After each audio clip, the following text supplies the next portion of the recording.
Hello guys, welcome back with Wesley Banda. Today we want to talk about estate planning. Now I'm gonna be honest, it's not the most fun topic for us to discuss. However, it's essential.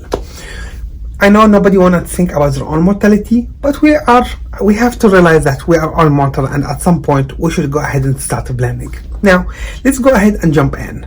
Before I do so, I want to highlight why I decided to actually talk about this topic today. My grandma, may she rest in peace, passed away just a little bit over a year ago, and she got to teach my whole family one last lesson by doing her own estate planning. Now, I'm gonna be honest, she wasn't rich. I didn't expect there would be an issue if she did not do her estate planning, but she actually was right, because just a month later, issues was about to start taking place if she did not done her own estate planning. So let's go ahead and jump into the topic. Now, before we get started, I'm pretty sure some of you say, why should I worry about my own estate planning? Wouldn't things just work out? Or maybe I don't have much to worry about, right? Well, let's take a moment here and think about it. Now, I live in USA, and just done my own research regarding the rules and regulation and what happens if somebody did not do his own estate planning, whether he's alive or passed away. Well, in USA, the rules is if somebody, God forbid, pass away, what happens is his own estate completely goes to the state that he's living in. Every state has its own rule and regulation, and the whole estate of that person go into the status called probate state. Now, probate state means the state is telling everybody, back off, we are in charge. We're gonna find out who is supposed to be getting this inheritance, etc. And based on all of this stuff, we're gonna go ahead and plan it. Okay, some of you may say this is not bad. Well, let's think about it. The probate state take anything from few months all the way to few years. So this can be a very lengthy process. The second thing is, this process is not free. So it's costly. It can cost anything between 5% to 10% of the whole estate. So to put this in a perspective, if somebody's inheritance is $100, he can lose $10 through this process out of his estate just going through this process. So it's painful. It's probably hard for everybody who's going to be involved in it. So, and this is not even the worst part. After the whole process may take place, it may not go for the right beneficiary. It may not go even for a beneficiary whatsoever. So a good example, if somebody pass away here in US and they don't have any known family of that person, the whole estate go to the state.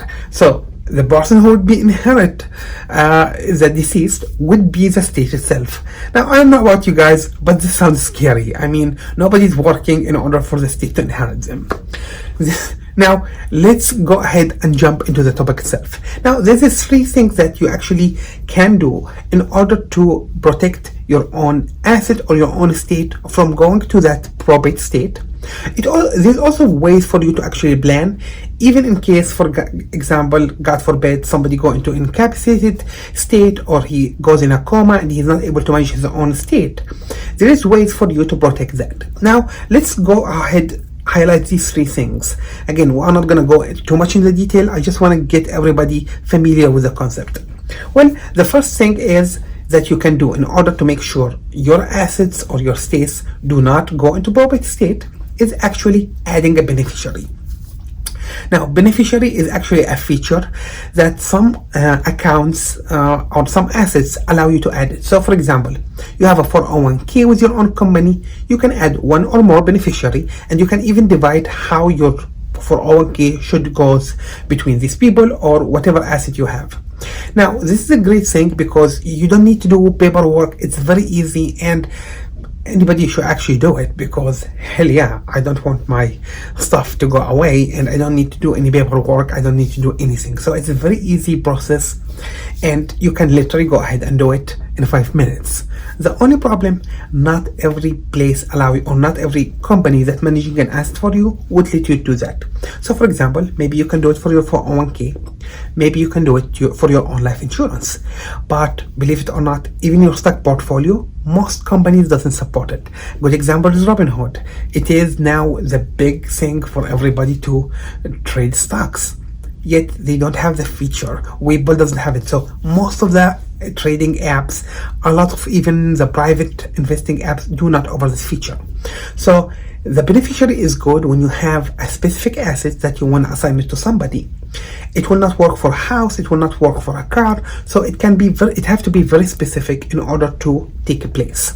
So this being said, if you have something or any assets that you can add a beneficiary to it, you probably should do it, because hey, it costs you nothing, it's easy, and make everybody's life easy, right? Now, the beneficiary is one thing. Let's go to something that help you plan for more than just a small thing like an asset, more of the whole estate. And this brings us to will. Now, probably everybody heard about will. Maybe not everybody familiar with it enough, but technically a will is a financial document that say, hey, in case somebody pass away, XYZ should take place, this money should get here, this asset should go to this person, etc. So it's a simple document that literally plans the whole thing. Now, this is good because it will prevent the state from also getting and stepping in the whole process. The bad part about the putting an actual will is, one, it's public. So once you put it out there, everybody can see your will. So privacy is out of the window. Second, a will is not the most powerful tool you can use. Actually, beneficiary is more powerful than a will. So if you already state the beneficiary will actually take place, and whatever you own there will not go into the will. So the will only cover whatever left. Now, will also can be challenged in court, which can be problematic. It means there's gonna be some headache when you use a will. So will is not a bad tool. It actually, from even putting paperwork, legality, it's not the hardest paper to do. It's actually considered between the two. It's not as easy as beneficiary, but it's not as hard as, living a trust. So it's a good option. It's not too expensive. You can probably do it online, and I'm going to leave some resources even on the description if somebody is interested to, do something like this online. It may cost you like $100 or something. Now, this being said, we want to move from will to living trust, because as I highlighted, will have limitation. It only can take place after death, and it only can plan for as far as you want it, and it can be challenged legally. So all of these are bad stuff taking place. Now let's move to living trust.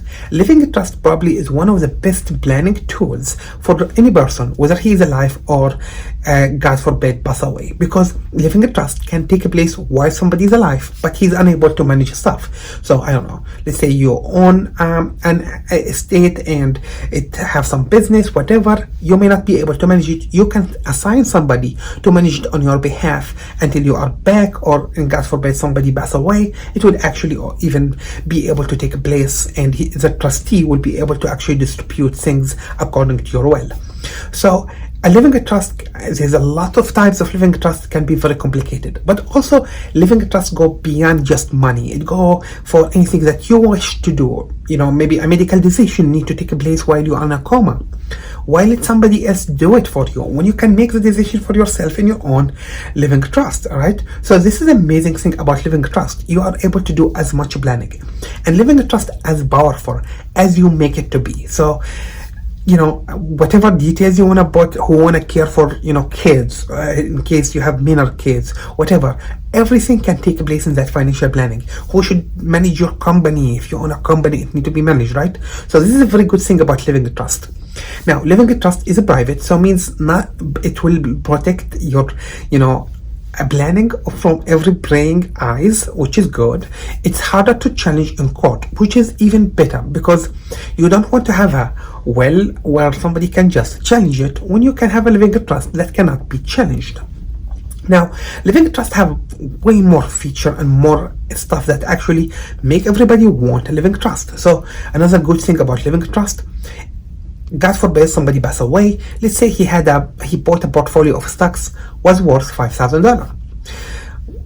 At the time of his passing, that portfolio was now 10K. So now he own a 10K asset that's gonna go to the beneficiary after his passing.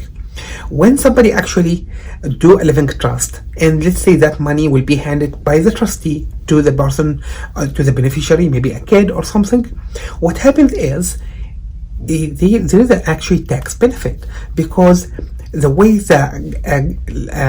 from legal perspective here in America, the way they see it, they look at that person who just passed away is technically the one who giving it to the beneficiary or to the kid. It's not an inheritance, so it's considered as a gift instead of inheritance, and this is a huge tax benefit because it means, let's say for example, that kid, I don't know, 2 years later, that money now is worth 12K.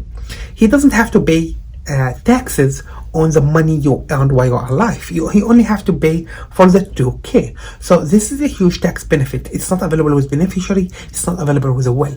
So this is one of the best features of a living trust. So living trust can be very complicated. I'm not gonna dig much into it because honestly, you need a lawyer. Now, there's some websites that allow you to do it online, and you can consider that option. But if you really want to do a good living trust, because the living trust is as powerful as the details. The more details it is, the more powerful it is. And probably you need to find that person you trust to actually execute it. Probably if you are married, it can be a spouse, or if there's somebody in your family you trust, you think he should be the trustee, that's an option. But in order to dig into living a trust, my recommendation, you have to look into a lawyer, because literally it would require a lot of planning, and your lawyer would be able to navigate you through it. Now, this being said, all of these amazing features in living trust, it have one big small disadvantage, which is cost. So beneficiary cost you $0. A will maybe cost you $100, or even you can do it for less.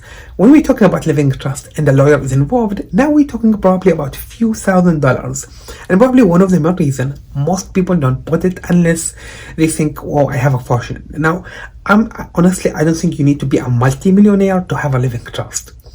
If you can afford it, if you can, do a consultancy for free with a lawyer, and see how much this is gonna go for.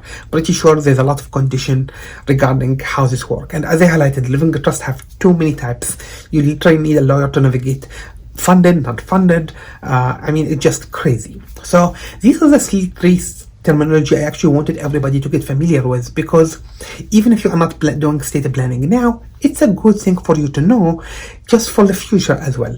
Now, this brings us to the last question. When is a good time to actually go ahead and do any of this planning?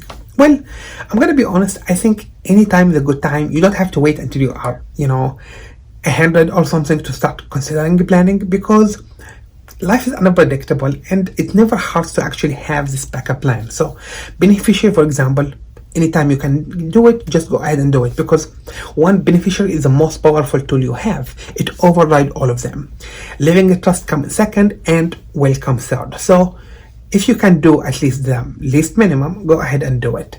If you feel like, hey, I can do a will, it's not a big deal, it's not a bad option.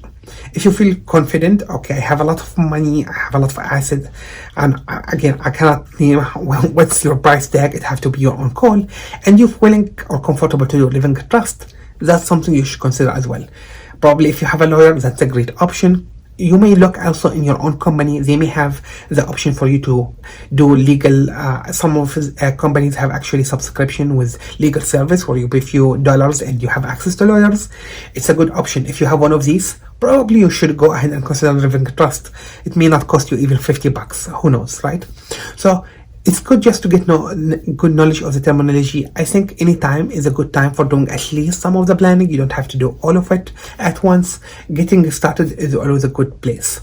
I hope you guys found this video useful, and if you did, before you go ahead and smash the like button, as you guys always love to do, and subscribe if you are not a subscriber, because you guys always love me. Take a few minutes, I would highly appreciate it, and pray for my grandma's soul. May she rest in peace. This lesson is not from me, it's more from her. I just collected a few additional information and I'm passing it to you guys. I hope you guys enjoyed this video. Thank you very much, and stay tuned with Wealthy Panda.